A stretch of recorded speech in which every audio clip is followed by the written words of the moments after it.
Alright guys, just wanted to upload a video of the wing riser in case anybody was curious. So this is what it looks like. It has the 1 inch lift, you could say, or the 1 inch rise. That is what it looks like.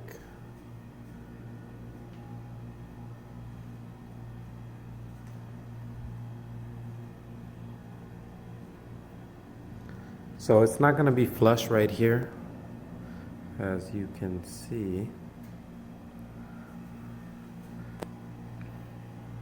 but overall it looks pretty nice.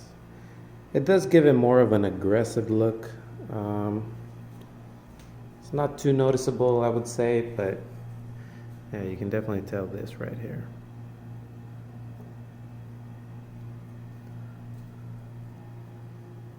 But yep, there it is. If you want to know how to do this for yourself, it cost me under $8, and I got everything from Home Depot. So if you want to know how to do it, I can make a video on how to do it and do it again for you.